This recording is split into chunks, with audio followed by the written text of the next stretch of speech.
Hi, everybody. We have broker office hours with Camille today. This is February 13th. And the first thing I always do is have a little check-in. How are you doing? And also to remind everybody, we don't talk about commissions. And raise your hand or holler or something. I can't always see the chat. If I'm doing screen share, I can't see the chat. So you have to kind of speak up and let me know you have a question. All right, April, how are you doing? What's your motivation and momentum level today on a scale of 1 to 5? I'm at a 5. A 5 and a 5? Good. Yes. Good. That's great. I'm glad to hear that. Theresa, how about you? What's your motivation momentum level? Today I am at 5. Good. I'm always at a 5 and a 5. It takes a lot to bring me down. Yeah, I agree. Okay, so first of all, I opened it up to questions since April is our only agent today. April gets to have the floor. Ask any question you'd like about what you're working on or need help with right now. I'm working on just getting people the education part of it. Like I'm getting a lot of referrals that they're just not, they haven't pre-qualified, they don't understand that part of it, and they kind of I think like talk to me like if I'm that part. And so it's just I'm trying to make contacts with good mortgage people. I know Theresa introduced me to Trace, and he's a good contact.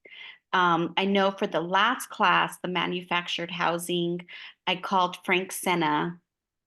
And because they said that he was the manufactured contact for mortgages.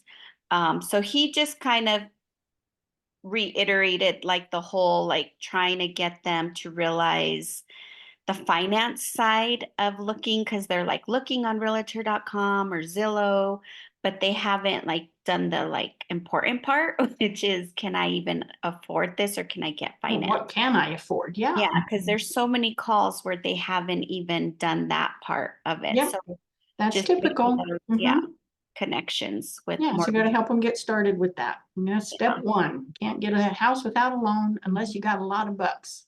Right. Yeah. So that's what I'm kind of like researching and just trying to build those relationships. And you guys can probably help me on how that exactly, because I do have history in the banking business. So I know, it's different than being in real estate, like the part where you go and show them houses. So Right.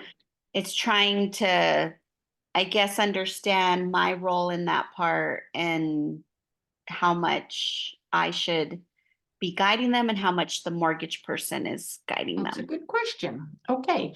I think it is good to develop relationships with multiple mortgage brokers because one person doesn't fit all. So sometimes, sorry, make that stop. Sorry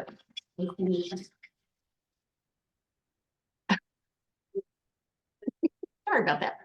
One person doesn't fit all. And sometimes you need a Spanish speaker, or sometimes you need someone who can do a specialty kind of loan. Sometimes you need someone who really knows VA. And sometimes somebody's busy or on vacation, not available. You need to go to somebody else. Or somebody else going to get them a better rate. The first one you propose to them is too high of a rate, and the other person could get them a better rate. So there's lots of reasons to use different people. Okay. And it's good to develop relationships with different people. I will also say that I'm working on bringing mortgage services to our company. Oh, good. It's coming. That would be helpful because you have more control. Yes, I've passed the licensing exam. Now I have to get, I have a brokerage that wants to sponsor me and open a branch office here. And so they're working on getting their branch office license. That takes a few months. They've been working on it since December, and it takes a few months to get it. Okay. So they're working on it. And then that will be our company. I'm not going to be the only mortgage broker. That's not the plan. I'm more of the business development manager. But I'll be able to do mortgages and be able to back up the person that we end up hiring to be a loan officer for us eventually.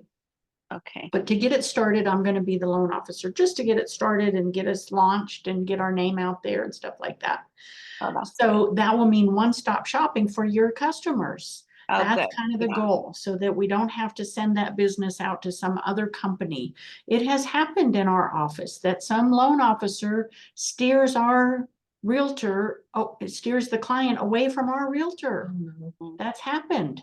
Yeah. And so that's one reason to try to keep it in-house. We have more control over that. And we also have more control to offer an incentive or a gift or creative financing opportunity to help them with some of their financing costs if we're in control of it and we're doing both the real estate side and the loan side. We might be able to help somebody out who's struggling and needs a little extra help as a first-time home buyer, for example. So Okay. we'll just kind of see how that goes. I don't really know what we can do at that point because, you know, I'm working under somebody else. They're going to be making the bulk of the money.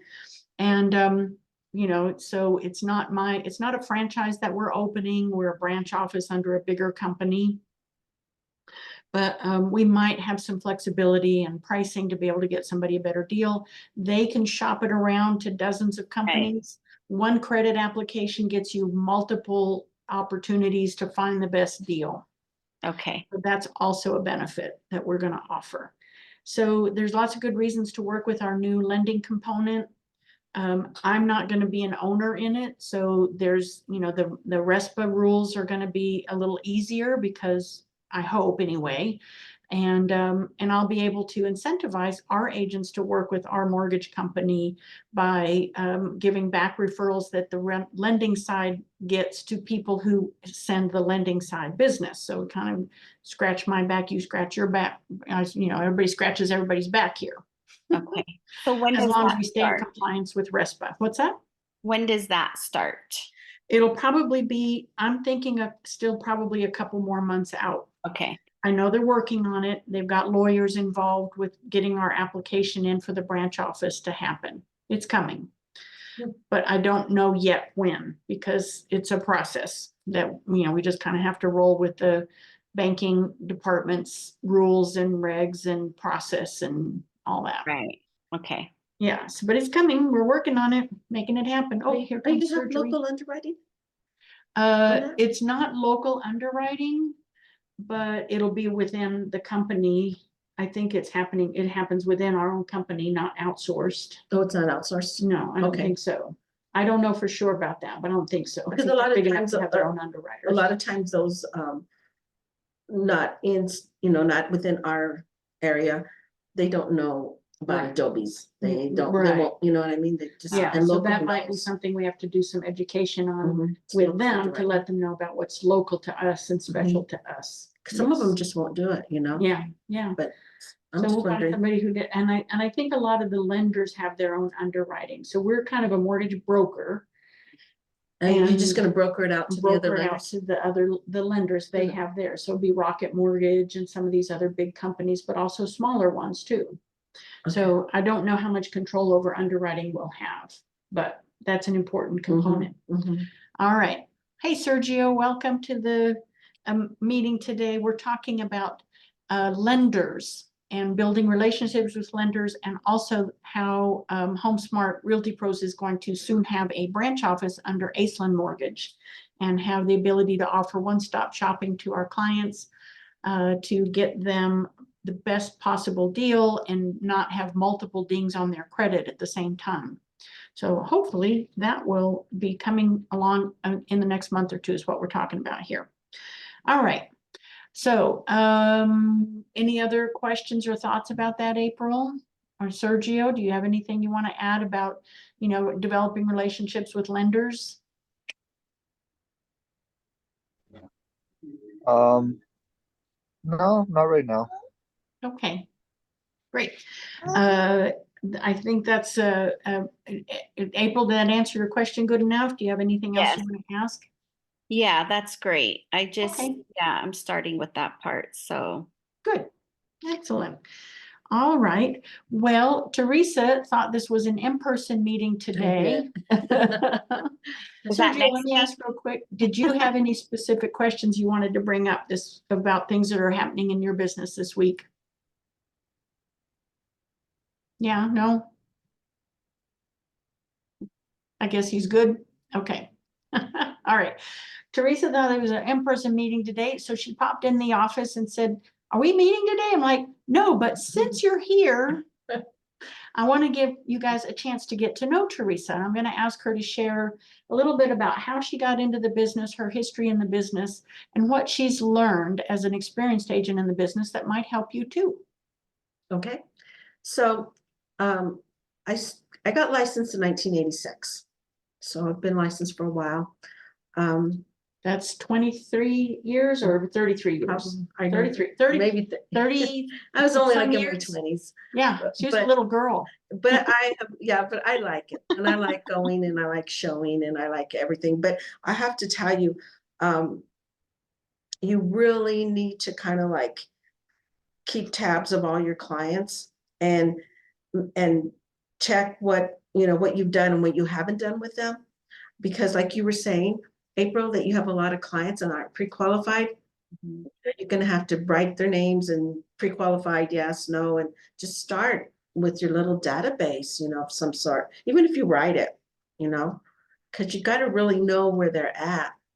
And I don't give up until it's no. Once it's no, I'm not going to do it.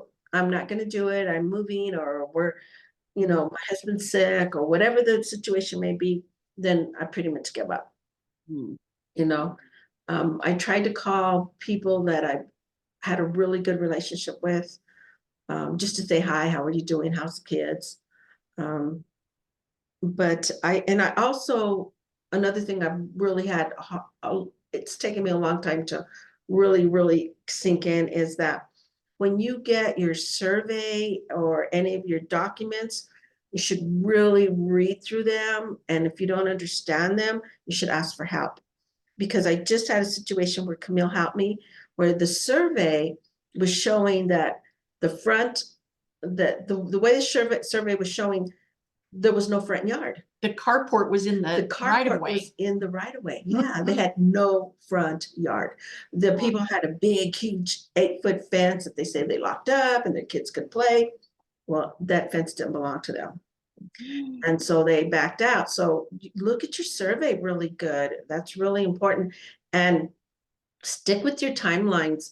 I always give myself enough time to find a home inspector for in case he's busy and he can't do it for 7 days. I don't do an inspection in 3 or 4 days, unless you've really got somebody that boom, he'll come right away. I give myself enough time.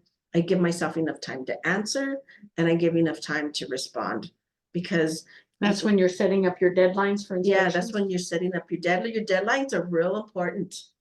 So you need to keep your deadlines in check. And get extensions if you're getting close. Yeah, get extensions, because I've had situations where I've had lenders who haven't been able to close, and the other agent is just waiting and like, okay, you didn't meet your deadline. I said, well, I only need 3 more days. Well, too bad, you can't have it. And then I'm out, the buyer's out, they don't come back to you. They lost their earnest money. Yeah, so it's, you have to pay attention to your deadlines.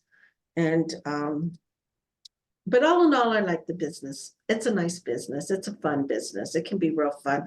I've been really lucky through I've never had any kind of situation that is not uncontrollable, and I've learned, and I know this is, I don't know, my father always did this. He always gave me a little pepper spray. I keep it in my purse, in my pocket. I've never had to use that, but for him, it was gratifying that I had that. So in today's world, it's just kind of crazy. Yeah. And I also learned never to walk in front of your clients when you're showing the house. You always walk in the rear. If the house is vacant, never go into a closet, never stand at the foot of the door if you're going to go in, but never walk into the bedroom alone if it's vacant. You have to take care of yourself. I've Good never had that advice. situation, but I know a lot of realtors who have been scared. So Yeah, squatting in vacant houses has been a real problem lately, and we've had a few of our listings encounter that. And so, get the police involved. Don't put yourself in danger. And that goes for men too. You can get hurt and surprised and attacked too. yeah, I'm going to say about 10 years ago, maybe. There was a really well-known banker, and he became realtor when he retired. And he was a big man, and he got killed by a buyer. He got him in the closet, and he close to the closet, and he killed him. So, and it was a man with a man, you know. It's not always women, but of course we're a little easier to take advantage of. But Yeah, so just be real careful. yeah. But all in all, it's a fun game. I Mhm. like it. Mhm. Yeah, I have wondered, I don't know, we're a small office, so it might not be relevant for us, but I've seen like nearby over on Paseo is a personal safety training center. And I Mhm. thought, wouldn't it be great to have a session of, 1 or 2 hours where we go practice fending off an attacker, Right. or using our tools, our mace or whistle or whatever you've got to, protect yourself, and just being smarter about how we show houses, and how we handle unknown people who find us on the Yeah. internet. That we've talked about that in office meeting scenarios before. Ruben in our office is a former policeman, and he led a class on personal safety for realtors. That was really helpful. Yeah. And they teach that at GAR sometimes. Yeah, so- they do. Yeah, Mhm, about, they usually in the offer. fall, because that's when Beverly Carter was attacked and killed by her client. And so there's a foundation, and her son created a foundation in her name to help realtors stay safe in the business. That's a whole nother topic, but Mhm. an important topic, especially for newer agents who don't really know Yeah. the tricks of the trade to stay safe. And And I would say don't really take your purse with you either, you know? I mean, maybe put your spray in your pocket or in your hand and your phone, but I don't know about taking a purse in when the house is vacant and you're in with someone. if you don't know them, that's if you Yeah, don't know. usually if it's a couple, it's pretty safe, but it's when you're in there with a single Yeah. person, could be man or woman, Yeah, if you don't know them, if they're a Yeah. referral source that came Yeah. from somebody you already know, or you've had multiple meetings with them, it can even happen like this woman that got killed, Beverly Carter. She thought she knew her clients, and turns out she didn't, because they had a plan, premeditated plan to kill her, because they thought she was rich because she was a realtor. Yeah. Drove a nice car. So they thought we'll steal all, and they got nothing. They got nothing out of it except jail time. They did get caught. So at any rate, use the forewarned. That's important. Yeah, we have Never that available. We inundate- never had that available before. That is a form. very useful tool. We have stopped a lot of problems in our office by using that tool. And it's free, it's easy. If you're not in Albuquerque's MLS, it's not free, but it's only $20 a month. And it's well worth it. If you have to pay for it, get it. If you're dealing with internet leads, Mhm. we get a lot of scammers and spammers reaching out to us. How was your internet lead with Up City going with the office? How is that going? With the Up office. City has changed how they're doing things. They're not letting us put in new agents anymore. So if you aren't already in the system, I can't put you in. I have to reach out to them and get permission to put new people in there. Wow. And they're vetting out the people who aren't producing. So if you're working with OpCity and you want to keep getting OpCity leads, you need to work those leads, and you need to stay in touch with OpCity and update the client list with them to be able to continue to get OpCity leads. I guess they're getting more focused with working with the people who want to work their leads. So that makes them more money. I've gotten some leads from Up City, but they've been like $60,000, $80,000. You got to work those difficult. That was my little question, deals because to I get see. better ones. But what do you find for 60,000? Trailer. No, I don't think you can go that cheap. I'm kind of wondering, what, in your opinion, is the average price right now of a home? I mean, if you're taking an Up City lead, would you take 180? Or do you think it would have to be yeah. the 250? I mean, you can take the leads. If you can't find anything for them and you can't help them, you can return them. See, we didn't know that. You can return them, but if they're just on pause, don't return them. I've had people in our office who didn't know they could put people on hold who aren't ready right now, but you can, and don't just return them. Because if they come back a year from now, meanwhile, you returned them, they started working with somebody else, but they weren't ready when you got them. They were just exploring options. They were trying to find out what they need to do to plan to get ready, and they weren't ready now. Put them on hold.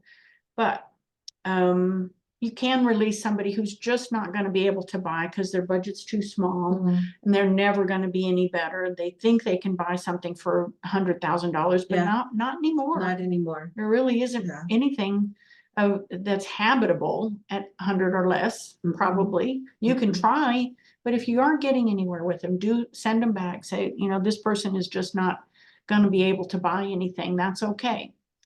But don't just ignore them and let them fall off, because if you get kicked out of Op City for not working your leads, you're not getting back in ever. I didn't know that. Yeah, you're not getting back So in. by them calling me and asking me if I wanted to take leads, that was good. Yes, did not if know they reach out to you and ask you, will you take this lead, you always say yes and give it a try.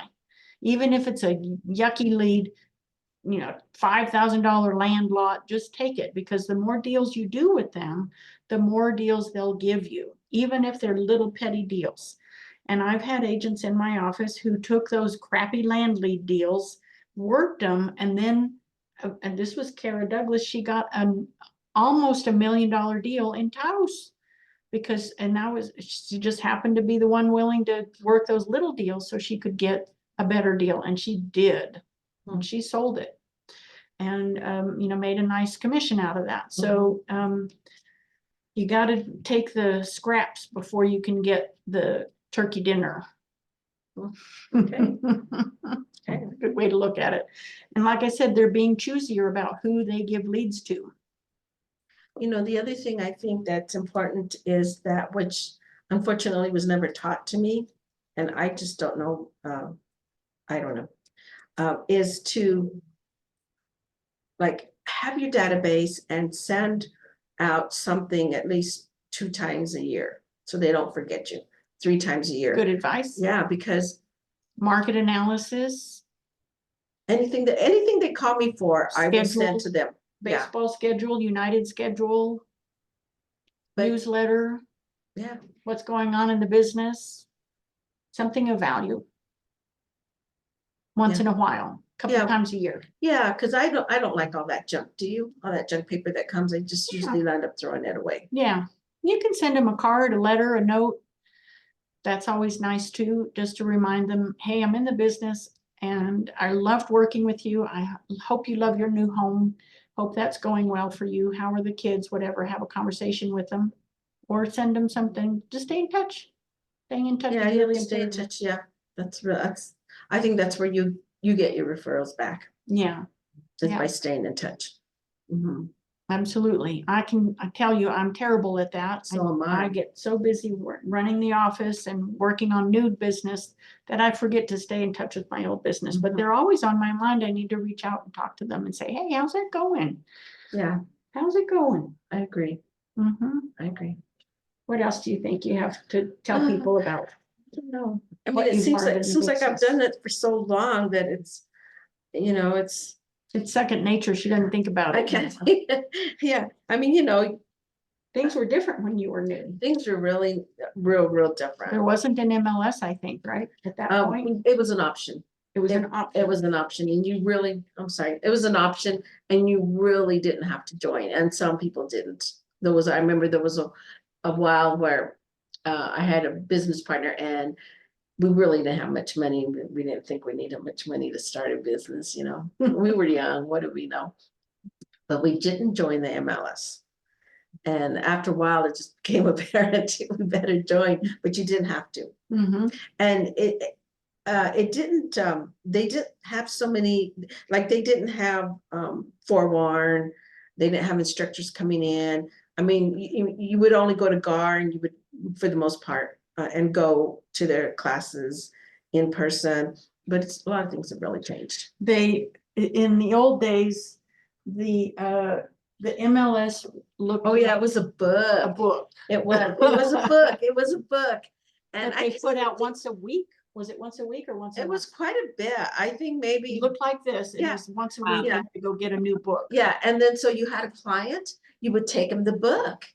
And then they would go through the book and they would pick what they wanted. And then you would call the agent. Call the and agent yourself and Yeah. set up an appointment. Yep. No showing time. No show time, set an appointment, you went, of course. And then when you got the contract, you had to go meet the homeowner, the seller with their agent in person to go over your lead, to go over your sale. Yeah, and it was And all of course- written out on paper. And, And ink. yeah, it was all handwritten, no computer, all handwritten. You know, you'd meet them at your office, write it all up, call the agent, go to the agent. Sometimes you'd work till 9, 10 o'clock at night because everybody was going back and forth. faxing things. Back to things. Yeah, but you know, a lot FedExing of times you would things. get the sale because you could explain who your person was. You know, they want your house because, you know, there's their kids in school, or because their grandmother lives 2 blocks away, and now they don't care why Yeah. you want the house. Right. It's just They the don't wanna money. hear. Yeah, they just want to know how much money you're gonna give them. Yeah, But yeah, and you made friends. You actually made friends with them. yeah. You It's know. rare for me to get to meet the other agent in Oh, yeah. person anymore. Oh yeah, you met the other agent. Everybody used to know everybody. Mm-hmm. We weren't that big, Mm-hmm. you know. Yeah, there's about 4,500 agents in the MLS now in Wow. GAR. Wow, And that's a lot of competition. And I think even with today's interest rate, it's still slow. Don't you think the business is? we've been still a great, slow? we're You're gonna have a good. great February. January and December were slow, but February's gonna be good, I think. Do you think And, they're gonna lower the interest rates? Over time, I don't think it's gonna happen suddenly, but I think by the end of the year, we'll see things drop at least a point, maybe 1.5. And then that will help. That I- will help, but it's gonna create that feeding frenzy again. Yeah, And first-time home buyers are gonna find it hard to compete find a again. house. Yeah, So I'm encouraging first-time home buyers to just go ahead and jump in. You can that's what I refinance say. here Just do it now if Yeah. you can. because prices are not going down. No, Interest rates might come down a little, but they're not gonna jump down. And we're never gonna see 2.5% and 3.5% again. I don't think so. Ever, ever, ever. I don't think so. I don't think so. I think that, and you know, do you remember were you in the business when even Las Vegas, Nevada, they had a lot of bank repos? Oh, We used to have gosh. tons of bank repos. That was tons. 2008 to 2012. And a lot of people bought there, and now their little $180,000 buy is worth $500,000. Yep. I remember that. I remember Vegas. I guess because I used to have I used to know a coworker, and his son lived in Vegas, and he would keep me updated as to what was happening. Albuquerque didn't have quite the drop that other markets did. Palm Springs dropped 50%. Wow. And there was 50% of the market was short sales and foreclosures. And it took until about 2012 for that to turn around and start to head back up again. And it was a tough market. Tough market to learn the business in, and tough market to be a buyer or seller in. Well, you know, and when I started, I think interest rates, I was gonna pick that up and click it again, yeah. I think interest rates were 16%, That was in the 15%, late 80s, and right? everybody was still buying, Yeah. you You know? didn't have a choice. You had to move. Yeah, you had no choice yet, Yeah. if you wanted to buy, and then later they refinanced, I'm sure. Oh, yeah. Mhm. But, Yeah, it was, those are the days. I got into the business in 2009, just about when electronic contracts were oh, becoming available. And I remember being early in the business and saying, why aren't these computerized? And then they came out with computerized contracts, so that was good. and you know, what the other thing is too, which is really bad, we didn't really have addendums. So we would write on the side of the contract, like, you know, and it's like, you know, to read it. Yeah, now That they're was like, bad. no, you don't do Yeah, that. finally they came out with an addendum, and then that was so much more easier because you could just, you know, Keep see track it, of 'em. yeah, keep track of everything. But yeah, at the beginning it was, I think it's a good time to be in real estate. We have so many so? tech tools and so many things that make our job easier and better and make make us look more professional. And so I think it's a good time to be in the business. And those people who, someone like Theresa has been through ups and downs and ups and It's downs. tough. It's a I tough have business. two, and she survived 30 some years in the business. And, you got to learn to adapt. I think the message is you got to learn to adapt and work with what's going on. I've worked with agents who've been in the business 30 some years, and they can barely do email. They have not grown with the systems and not learned new systems as they've come out. And they, they're just awful to work with because they don't know how to do electronic contracts. They don't know how to, put stuff in the MLS properly. They put, just horrible stuff in, horrible pictures. Well, One that's another thing I was sentence. gonna ask you. What do you think about the pictures? Do you prefer professional pictures, or does it matter to It's you if you go possible with to your own do camera? good pictures with your own camera, That's what I think, but I but you don't. can't just throw what you got to send them out for retouching. And I use Box Brownie for that.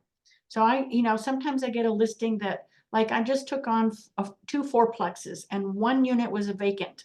And I had one chance to go visit the property with the owner and take pictures. I don't have time to get a photographer. They're not going to let me get a photographer in there. Yeah. Not going to happen. So I took my smartphone and I took the best pictures I could, Smartphone. and I sent them to boxbrownie.com. And Box Brownie made them look like a professional did them. Oh, wow. Yeah, so they were brighter, they were straight, they were cropped properly. And I left my purse on the floor in the living room. They And then took erased that it? out Oh, and wow. erased it. Wow. So it wouldn't be in the picture. And they made the windows not be white with glare so you could see outside through the And what did they windows. charge you for that? $1.60 per picture. Oh, wow. And I needed about 12 pictures to show the complex and the one unit that I could get into. So for about $15 or $18, I had a professional looking pictures. Sometimes Okay. that's a situation, right? So Well, that's technology. that's That's another human example of technology. how technology is helping us in our business. Mhm. And, I recommend hiring a professional if you can, if it works, but sometimes it's just not possible or workable, or it's $150,000 fixer. Yeah. Don't get a professional photographer for that. Go take your smartphone, send them to Box Brownie, and they can make them look better. Good. Yeah. That's good. So, Good to know. you take advantage and learn the tools that we have. Our MLS at GAR, not so much Santa Fe, but at GAR, gives us tons of great tools. I was on the tech committee at GAR in the MLS, I should say Swimless, for a couple of 3 years. And I helped approve the tools that we have. And I helped find tools, develop tools, approve tools in our MLS. And we have some amazing tools that my California MLS didn't have. Forewarn is a good example of one. And so use those tools, learn how to run a trend report, and some of the other tools that we have in there.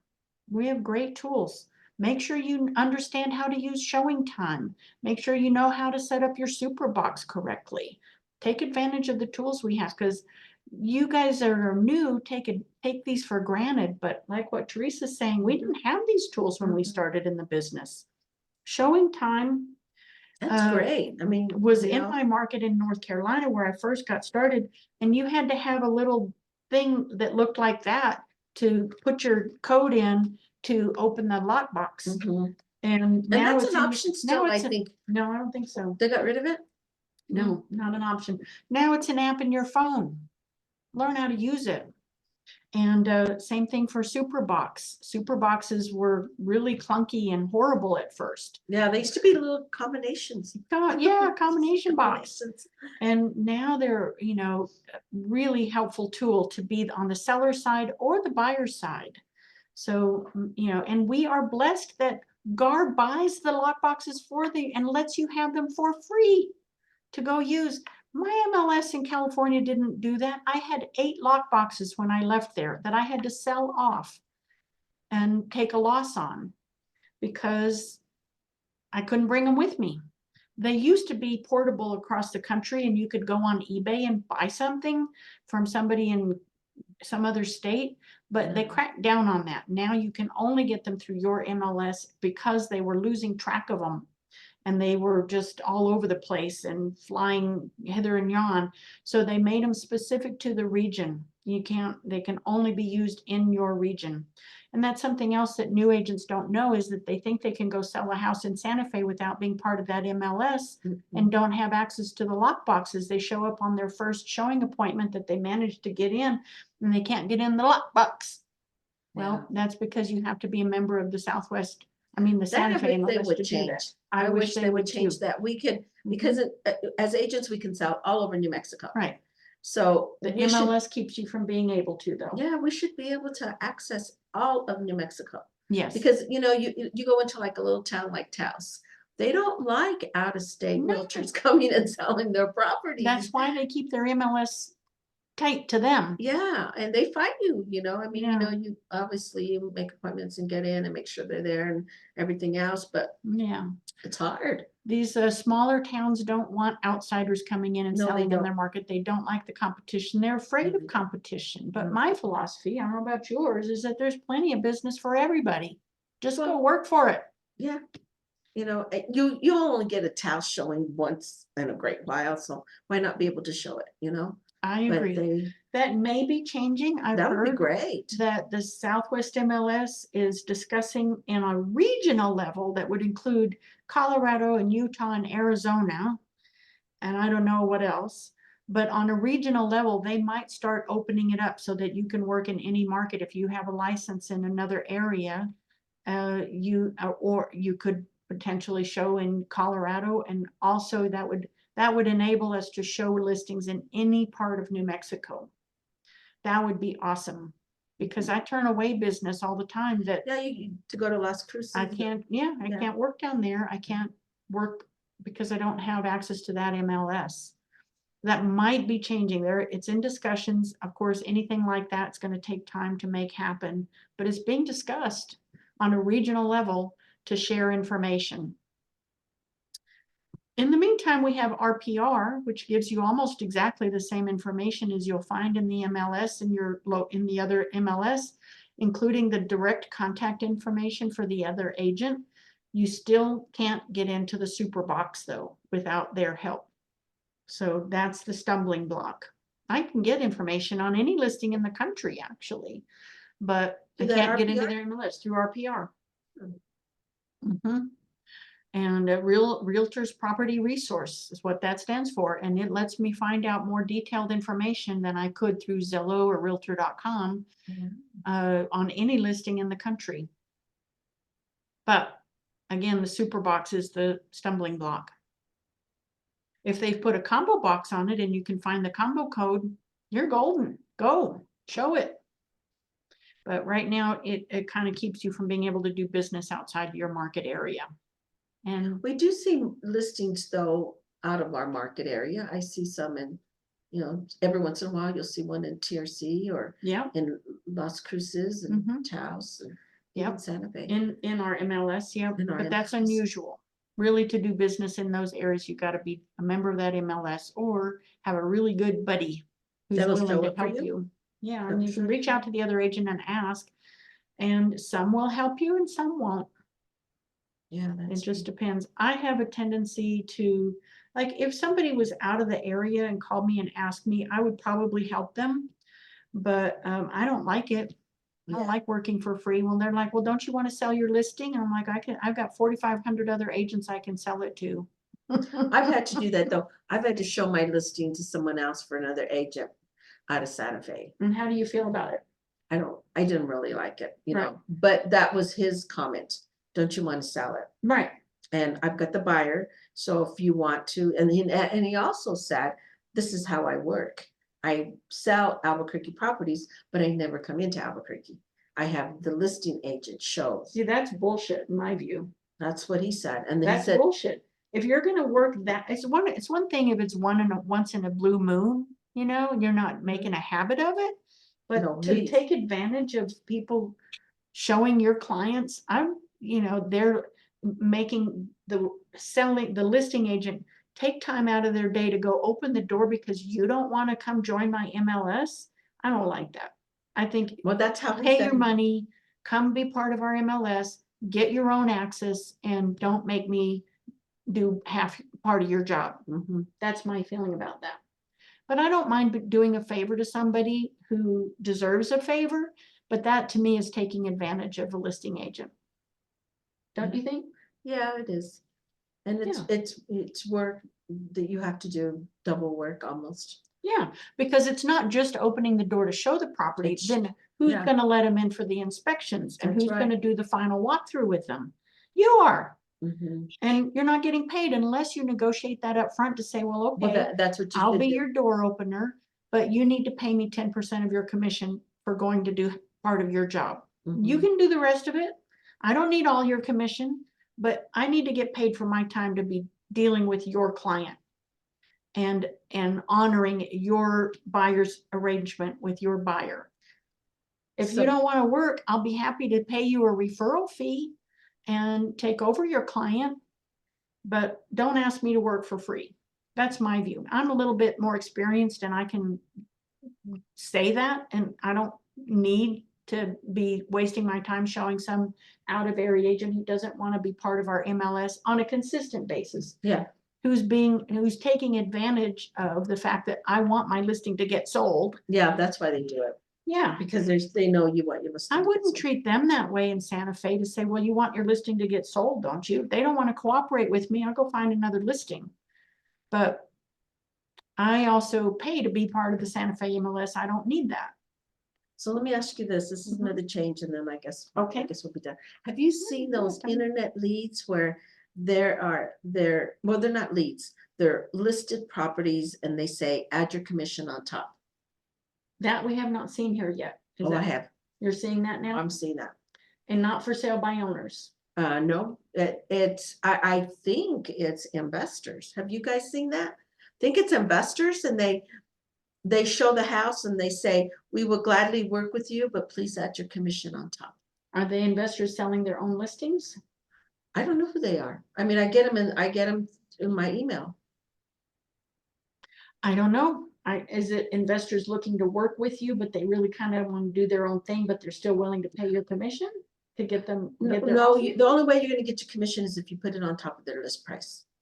That's how I So they're the understand it. selling side They're the selling side. and they're working without a realtor, it They're sounds working, like. yeah, it sounds to me like they're working Okay, so without a they're just realtor. paying, they're for sale by owners paying an agent's And- buyer's commission. And I think that they're investors who have been able to tap into the market, getting realtors' names, and then they send out their flyers. Mhm. and they Directly say- to you. Yeah, and they so they're- say, we gladly work with realtors, but please add your commission on top.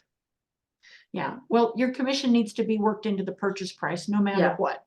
There's no lenders that I know of that are willing to let the buyer pay the buyer's agent commission separately as a closing cost. It has to be worked into the price. Yeah, of the you should put house. it in the price, and you should also put in your taxes too. And your yes, the GRT taxes, because Because they if won't not, pay then it. you'll end up paying them. Yeah. Yes, otherwise we're taking it out of your commission, and that's about a 7 to 8% cut of what you're gonna make right out to the New Mexico tax and revenue. Yeah, don't forget to add your Yeah, tax. so in. don't forget to add your tax, that's right. Mhm. The seller won't, in those situations, the seller's not gonna pay it. And that goes for bank financing too. Banks kill me because they've got all these rules about how you have to be good and you're paying your credit and pay them on time, but they don't play by the same rules. What do you mean? They don't pay GRT. No, but by God, you better pay your taxes, right? Mhm. Or you're gonna lose your house. So anyway, back in the recession that we were talking about, I watched one bank who refused to pay the land lease lose it to the Indians. The Indians took the property. It had a nice condo or it was a small house on it. It was on leased land. In Palm Springs, there was a lot of leased land. And they never paid their land lease. They took it over as a foreclosure and never paid the land lease. So the Indians foreclosed on Well, them sure, and took it. sure. And in another case, it happened with an HOA, in a high expensive HOA. They took the house back in foreclosure, never paid the HOA dues. The HOA foreclosed on the loan, on the lender. Mhm. And I was just flabbergasted that that could happen because they didn't pay their bills. They expect you to, but they didn't. And then they lost the property in foreclosure. I just thought Really? it was The HB hysterical. Because the HOA didn't pay the land lease? No, this was separate deal, second, Oh. another deal. I had the buyer, we were making an offer, come to find out the bank didn't own it anymore. It was now owned by the HOA because the bank had never paid the HOA dues, which were like $500 or $600 a month at that point in that community. They're probably 1,000 now. But it was a golf community in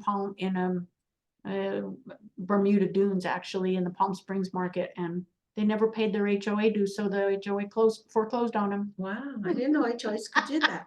I did not know HOAs could do that. I thought they just tacked it on and then when, Well, they do to a Yeah. point, but it was 2 or 3 years of that, 2 or 3 years Wow. of non-payment. So they said, you know, we're really tired of waiting for our money. We're just gonna foreclose now. And they did. well, you know, we do have some land lease in Yeah. Albuquerque. We do have some land lease. Not too much, but Not yeah. too much, but we do have a few Yeah. parcels and some of the mobile homes too. If you're gonna sell a mobile home, make sure that that they own the land or that You're they're allowed to aware. sell properties that are not. That was owned. my next question. Yeah, we just talked about this last Oh. week in the class. That you're allowed to sell mobile homes that are not on owned land. Oh, see, I did not know that. They have to be attached to the land. We're not dealers, Yeah. but in a mobile home park, we can now sell a mobile home. And the banks finance that? That's a whole nother question. Oh, okay. And What we about talked you, about that April? too. Have you had any mobile home lands that, mobile homes that are on land that is not owned by the owner? No, not yet. Okay, She's very new, okay, well, she'll have to watch out for doing that. her first deals right now. Oh, yeah? Good for Yeah. you. So good for you for being here today. Yeah. So you can learn was from kind an of quiet. experienced professional, and me too. Yeah, so are you. So that feels quiet in there. This is somebody you can reach out to. If you can't reach me, Oh, call yes. Teresa. I know Teresa. I love Teresa. We got to do an open house and Yeah. we had a good time. Yeah, we So, did. We did have a good time. nice. All of our agents in our office, most of our agents, let me put it that way. I can think of 2 who might not be helpful, but everybody's willing to help. If you're new and you're struggling, you can't reach me, call one of our other experienced agents. Yeah, People that's you true. see who are closing deals on the monthly office meeting. Ruben Griego loves helping new agents, so you can always reach out to him. Anthony is good at helping new Yeah, agents. so he's nice. So is And Ruben. yeah, so just, Elmara she's good at helping new agents too. She's done quite a few deals. So there's always somebody who can help you, or just call Phyllis and say, I can't reach Camille. She's out of pocket right now. I'm in a meeting or whatever. I need help right now. And Phyllis can tell you who in our office would be able to help you and get you contact info. That's what I do. I call Phyllis. Yeah. She just leads me. Yeah. To where she thinks it's best. Yes, depending on your question. Yeah, we all need help. Even Teresa needs help sometimes. Yes. I need help with that survey. Yeah. There Yeah, was a that's a good period tip where though. She was calling me every other day. She says, well, I got this other deal now and I got a big question. I don't know what to do. And that's never happened to me before, but Yeah. So- Things happen that have never happened to you before, real estate's like that. Mhm, It's mhm, different locations, different people, different financing, different mhm. circumstances, different problems on every single deal. It takes quite a few years before it's not every single deal has something new on it. Yeah. Mhm, mhm. Takes a long Yeah, time. that's for sure. Yeah. Anyway, well, we'll wrap it up then. Does anybody else have does anything that we said today bring up a new question or concern or question or comment or anything you want to ask us? So on those surveys, since that's what Teresa brought up, how long does title, because on that Berendo property, they're just wanting an extension because they can't get that yet. Mhm. So does that sometimes mean there's something going on with that, or is it It's just just a matter of finding somebody to get it done. Okay, that's what I figured. Yeah. The Okay. people are busy right now. How long has it been with the survey? How long have you been? Oh, just a week. Yeah, Oh, yeah, week's not too not long. too long. Yeah. Yeah. It just takes time sometimes to get somebody out there, especially if it's in a rural area. Oh, yeah. Yes. And Because that they one have is to- in Moriarty. Yeah. And Yeah. sometimes they charge more too when they have to go out there. So the lender's trying to find someone who. Oh, okay. Yeah, That makes sense. But a week's not long.